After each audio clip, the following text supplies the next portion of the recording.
Yeah, we just got word that this vehicle is traveling north on 107th Avenue now, coming up on Van Buren. Yeah, and from that vantage point, when we saw the officers throw out those stop sticks, it almost looked as if perhaps it may have nailed one of the tires. It was really, really close, kind of hard to see from our vantage point, but we saw a little bit of smoke. This vehicle will be coming up actually coming up at a stop at this intersection. Okay, and now I want you to watch carefully if you're watching this at home. We're on a 7-second delay. The driver is getting out and is going to attempt to carjack a second vehicle. And it looks like he's... The door is open. Yep, they're pulling the driver out, and Andy, sure enough,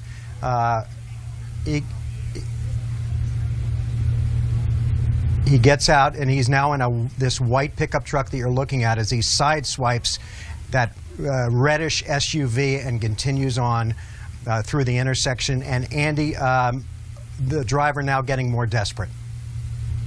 Yeah, unfortunately, you know, the stop sticks couldn't stop him, and he was able to get to another position and now take another car.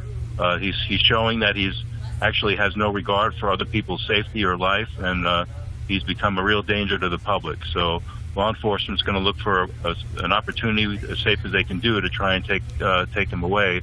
Hopefully there's nobody else in that truck that he's driving now. So perhaps now he, as you pointed out, he's in the median and the turn lane in the wrong way, driving through the median. This driver now, as you pointed out, Andy, and it's worth repeating, will dictate how the police respond. And we understand that he is now on the frontage road, heading east, just alongside I-10. You have to think, thank goodness, he did not harm that lady who was in this pickup truck right here. And Andy, for our folks watching at home, the driver of that pickup did exactly the right thing. If you're ever, God forbid, in a situation where you have someone trying to carjack you, you get out and you give them your keys and you move on, correct? Absolutely, Mark. It's a great point. You know, the best thing to do is to just get out of the way. You know, unfortunately, you know, he's still active, but at least nobody else at this point has been hurt. But you're absolutely right. That woman did the right thing, and that's what someone should do. The problem that could arise is if he tries to get to another vehicle with someone that actually is carrying a weapon or has something in there, there could be some kind of a violent confrontation. So hopefully, you know, law enforcement's looking for that opportunity to get him out of that before that happens. And the actions of the suspect will dictate what the police do now. And so now, as we watch this driver, who's now has gone from an Audi to this white pickup, becoming more aggressive, committing a carjacking or a truckjacking in this case, driving erratically, will that change the tactics? You say he's forcing the Phoenix Police's hand almost. Will that, how much more aggressive will Phoenix PD become? Well, it all depends upon what any additional intelligence information the police are able to ascertain now. Someone will be going through the suspect vehicle, see what's in there, try to identify some more about him.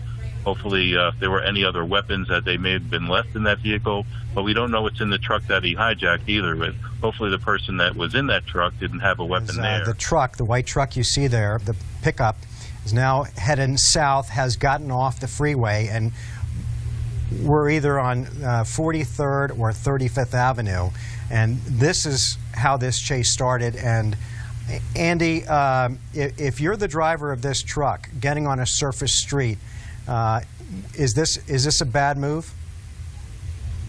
Well, by the way, we're talking with Andy Hill, formerly with Phoenix PD. He's on 35th Avenue and heading south. Go ahead, Andy. Sorry to interrupt you. Yeah, it's any move. As long as this guy is still moving in a vehicle, it's a bad move because there's just so many different things that can happen. Now, right now is an opportunity where someone may try and get involved, and innocent people need to stay away because law enforcement may go after him if they're close enough. If not, then they won't. But they're waiting for an opportunity where they can actually box him in, and then he won't be able to get out. And because of his actions, he's been threatening, you know, with his horrible driving and kidnapping in essence, and hijacking. It may not have a good ending. Yeah, that's what worries me. And also, we see a lot of kids from Carl Hayden High School milling around the streets after they've gotten out of classes for the day. And now you're in an area where there's a lot of folks walking around, not only students, could be on Fillmore right now. We're try to get you the cross streets on exactly where he is. But he's heading into what looks to be, Andy, a more residential area as he continues, or she, we don't know who the gender of the driver, but some close calls with drivers there as this person is obviously very desperate to get away after some sort of a stop was attempted after a robbery. And it's so scary when you're going through the residential area. Obviously, the speed limit around there is about 35 miles an hour. You don't know if there's going to be pedestrians going, crossing the street or what have you. But now he's going to get back on Van Buren. So obviously, a major road here. He's going to be coming up on a major, busy intersection. And going the wrong way, I might add, through that intersection, which has disaster written all over it. Just past 35th Avenue on Van Buren, narrowly missing vehicles right there at that intersection. Not a lot of cars right now, though, where he is headed on Van Buren. In a good way, this is a good thing that there aren't too many cars around him, but now he's turning right again back into a residential area, which this obviously is so scary because, again, you see people walking right there. They could easily get hit if they're not paying attention, or we think that maybe perhaps he may be getting out of this vehicle. Let's see what he does. Slowing down for a second, but our producers are informing us that he's going to speed back up and not get out of the truck. So you're watching this on a 7-second delay, and so we'll be able to kind of point out to our viewers back home what's about to happen before it happens. And he's still in this residential area. People nearby wondering what is going on, obviously. He's backing up. And then we understand he's going to go back east on this road. There's no rhyme or reason to what he's been doing lately. We've seen him do U-turns. As Andy pointed out a second ago, these are the actions of someone who does not want to go back to prison or go to prison. And he's going the same way where he had started, back to where he was here. Back on Van Buren, back east on Van Buren. So again, hopping from residential area to major streets, going at a high rate of speed here. And Andy, from past pursuits, once the details start coming out and they ask the question, why did you run? What were you doing? What were you thinking about? They say, I was calling my wife, I was calling my girlfriend, my parents to say goodbye because they know this is going to come to an end. Can you elaborate on that a little bit about what goes on during these chases in the mind of the person driving? Well, they're in their mind. They know that they're going to get caught, as they always do. None of them ever really get away. So their acts are very selfish and they're self-centered, and they kind of go to whatever they think is nearest and dearest to their heart at the moment, either to say goodbye to somebody, or they want to go ahead and try and get into a place where maybe they can dump the vehicle and try to keep running. But they do know it's going to end, and unfortunately, law enforcement's at the mercy of the actions of the suspect. So there's really no easy way to end this, but at some point you just have to make that decision when it gets too dangerous. But he's really being very, very selfish and just looking to just care about himself, and he's putting so many people at risk. It's just unbelievable. We know that these car chases, they can be very unpredictable. Each situation is very different, but Andy, you have seen so many of these in all your years in law enforcement. Is there any way to know how perhaps, this would possibly turn out? Driving there isn't. On the median, on the frontage road to I-17, and you can see, as Andy pointed out, Tram, just no regard for people around him or putting others in danger. Yeah, there's no way to predict what's happened because we really don't know what happened prior to this with all the crimes. Did he point a gun at somebody at the robbery? Did he shoot at anybody? What's his personal history? All those things are intelligence things that are going to have to come out at some point, but it's hard to get all that information together right away. In the meantime, they have to try and stop the immediate action that's going on. So there's really, at some point we'll be able to understand it better, but there's no way to right now because we don't know exactly what's going on. Hopefully at this point law enforcement is getting some intelligence and information and that might help them to know when and where to try and take some other kind of action if they need to. And we're getting a closer look at the driver. Obviously, it is a man, and looks like he could be fiddling around with something, but traveling at a relatively high rate of speed. He's going east on McDowell, we understand. Still on the streets, though. This guy's been hopping from the streets onto I-10, back on the streets again, onto medians, onto oncoming traffic. It's amazing that this vehicle has not crashed into. Well, actually, we did. I take that back. He did crash after the carjacking. He did to try to get out of the box that he exactly was in near the intersection. And so I just want to confirm with our producers, we are going east on McDowell, which means he will be headed into the downtown Phoenix area shortly. Am I right? He's right at Grand and McDowell. So yeah, we're approaching the downtown Phoenix area. If he was apprehended. But now we've got our live shot back from Sky 12 showing you the vehicle that has still remained on city streets here, going at a high rate of speed and blowing through intersections. Let me just ask the control room if they can orient us so that we can orient our viewers whenever they can, because the shot was down for a while, so I don't want to give anyone any bad information. And they're still trying to figure out exactly where this vehicle, what street this guy is on as well, just because our chopper signal went down for a couple of minutes there.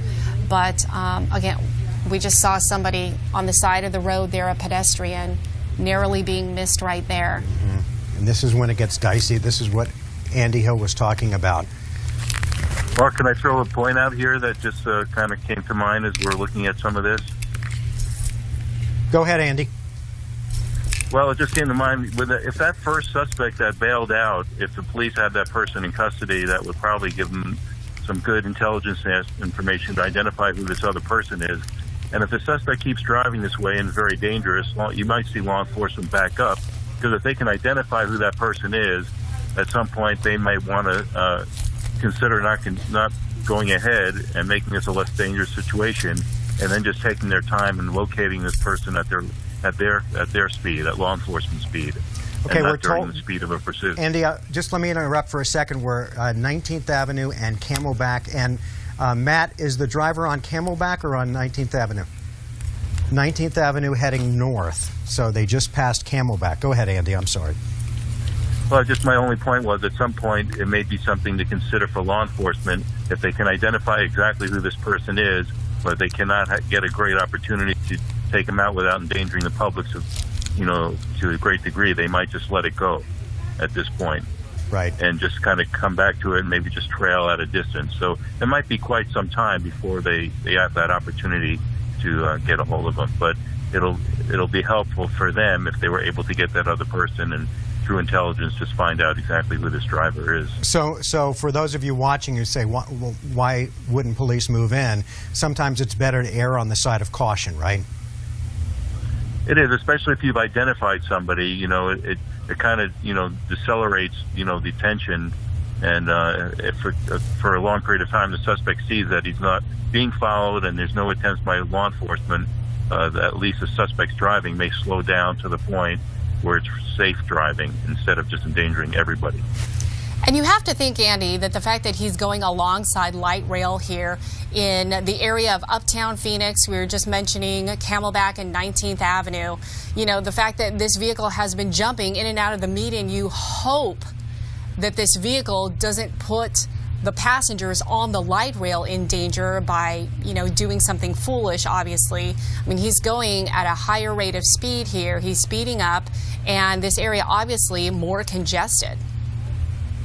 Yeah, he's not taking any slower driving tactics, so, law enforcement's got to keep their distance, but they've got to also stay, parallel or stay close enough to be able to move in if necessary. It's a very tough situation to be in.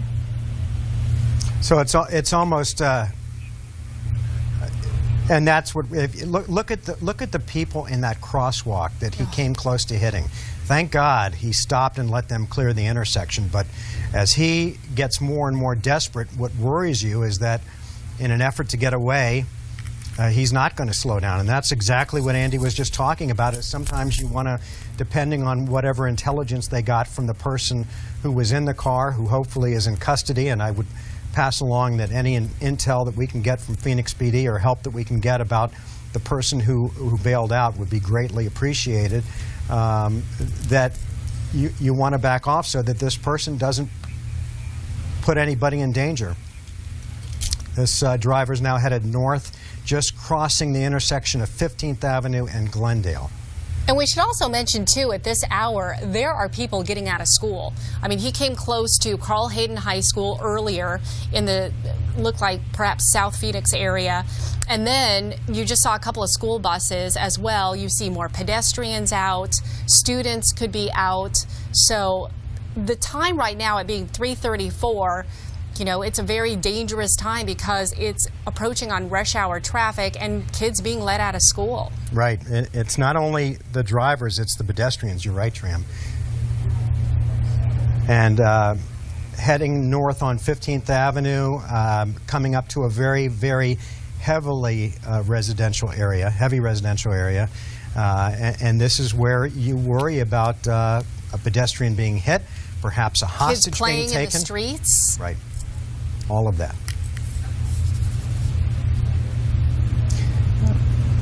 And Andy, again, just to reiterate, Phoenix PD tactics would be to allow the driver of this car to dictate how this all comes to an end.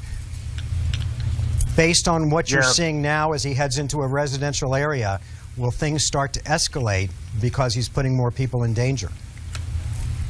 You know, it's hard to say because there's just so many variables that go on at the same time. But the suspect's actions will continue to dictate the police response, and then at some point, you know, law enforcement's going to have to make a decision, or you know, to change their tactics. Right now, if they're continuing, if the tactic is to wait this person out and just stay and keep an eye on that person, keep your distance. Hopefully, they'll stop and give up. Perhaps there's something going on we don't know about. Maybe the suspect has a phone. Maybe law enforcement has already gotten the information from the other person who this is. Maybe they're trying to talk to that person, the suspect on the phone. I mean, we don't really know enough, but they're going to have to keep abreast of every single thing going on, and at some point, you know, make a decision how they're going to finish this if they need to, or if they're just going to continue waiting. And then that's the constant moment-to-moment process that goes on. And Andy, if they are laying back a little bit to allow this to continue, would that say to you, based on your experience after years with Phoenix PD, that they have determined that this guy is extremely desperate and dangerous, and so it's better to let this sort of see how it plays out versus trying to force something? Yeah, sometimes that's in your favor. I mean, the risk is that, you know, something else happens and that might not have happened, but obviously at this point the actions of this suspect indicate that he's willing to, you know, cause damage, to put other people's lives at risk, and to take a hostage, to hold somebody at gunpoint, or to threaten their life. So you're dealing with, you know, the highest circumstances. On the side of the suspect giving up, if he hasn't hurt anybody at this point, he's much better off stopping now and just dealing with what comes forward, rather than putting his own life as well as everybody else's in danger. The driver just turned west on Dunlap and is coming up towards 19th Avenue. And we're being told from by our producers that he is now turning into an another extremely heavily residential area, and getting off of, I guess it's good, getting off of Dunlap. Yeah, but these residential areas are always so scary because you don't know if kids could be in the streets. You know, it's usually 35 miles an hour. You've got school buses letting these kids off. We saw this vehicle pass by a couple of school buses. Let's recap you on exactly what's been happening for at least an hour now. It's been over an hour that this vehicle started in the West Valley, And right now it's turning onto 19th Avenue North. And so this chase, it started in the West Valley. This guy went on streets, and then he proceeded to carjack another vehicle, which is the one that you're seeing right here, this white pickup truck. Luckily, the lady inside that truck, the driver, she was okay. She freely gave this person the truck to just take off in. That's when, as he was getting out, he swiped another vehicle trying to get out of the intersection here. And now this vehicle has gone on I-10 and back on the streets now through on Central Hatcher, Phoenix. Just to pass along to our viewers, eastbound on Hatcher. Not a lot of room in this area, I can tell you from experience, to maneuver. And our picture is frozen again. Yeah, okay, it's unfrozen. We're in good shape. And we understand this pickup truck will be coming up behind a school bus. And like we were saying, this is the time when kids are being let out of school. So again, very dangerous, not just to regular drivers trying to get home or get places, but obviously a lot of the school kids that are around the area. Andy, this has gone on for at least an hour and a half that we know of. Is he sort of coming up on the time limit that you give someone like this, or is there nothing set in stone? No, you can't give in to that it's been long enough, unless the actions of the suspect indicate that he's getting more dangerous or more likely to do something else, like trying and carjack another car. So you just have to be patient and wait, but the circumstances will dictate it, and they'll make the best possible decision that they can make, which of course is always going to be under question because there's so many variables. And we just passed Peoria, is what I'm being told. And again, the driver of this pickup has been leading police on a slow speed but dangerous chase, at times going through intersections, through traffic lights, through traffic signs, driving on the median, driving the wrong way, at least one carjacking that we know of. So we know, the one thing we can tell you is that this person is desperate, is dangerous, and is now headed, Matt, did you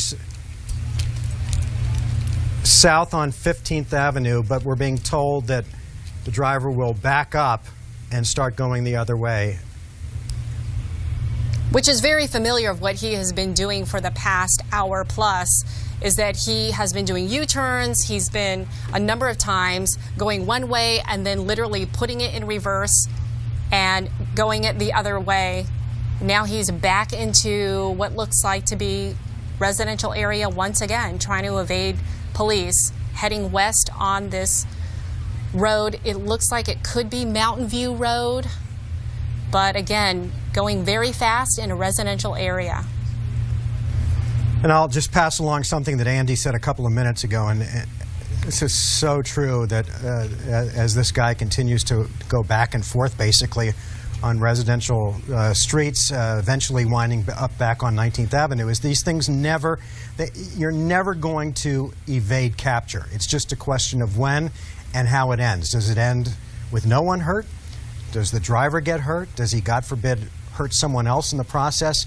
But in the end, this driver will be caught and this chase will come to an end. And the longer it goes on, the more inevitable that becomes. And based on other chases that we've followed, he's already exceeded his time limit. So we'll see what happens as you watch this along with us as this chase continues to unfold. But this driver, we can tell you, has put many, many people in the West Valley in danger today, pursuing what appears, running from what originally started as a robbery. We don't know the details of the robbery, but we do know that earlier, about an hour ago, someone, possibly his accomplice, bailed out of the car. And one thing to note too, Mark, when you talk about putting people's lives in danger, it's actually kind of surprising as you watch this whole thing unfold, is that he hasn't hurt anyone just yet, considering the close calls that he's had with pedestrians right there in a residential area. He has driven by students near Carl Hayden High School as well. He didn't hurt the driver, the original driver of that pickup truck that he had carjacked, thank goodness.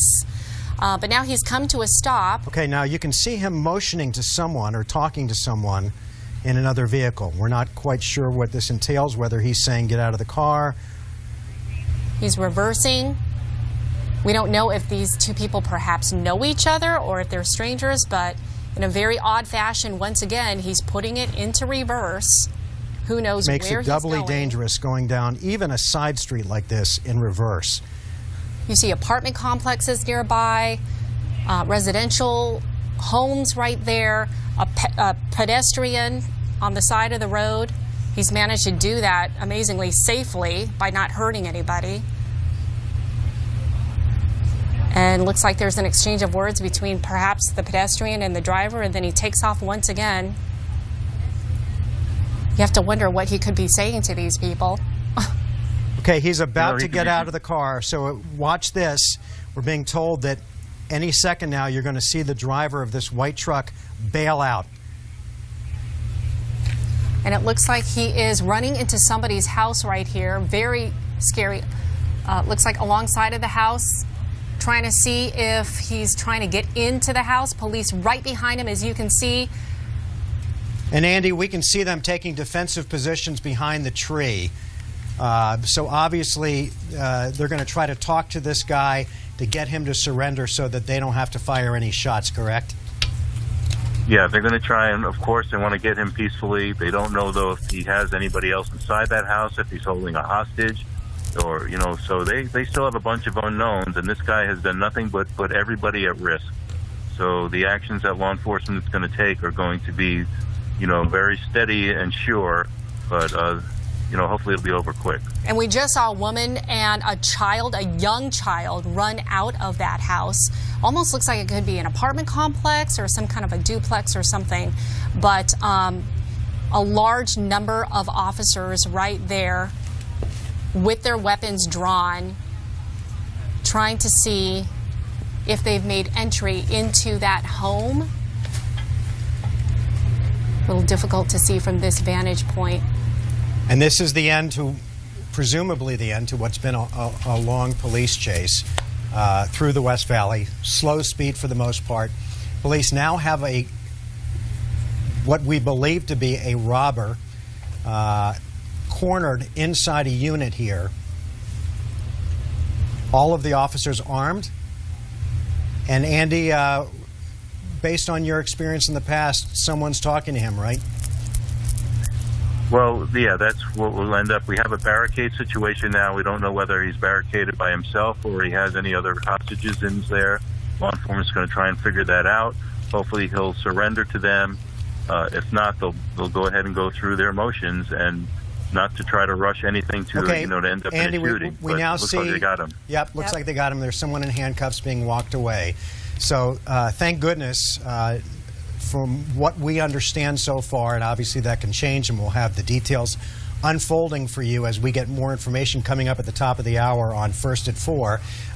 Presumably no one has been hurt, including the driver who you see being walked away, who led police on a long 90-minute plus chase.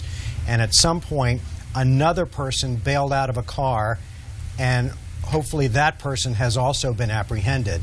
We have crews on the ground.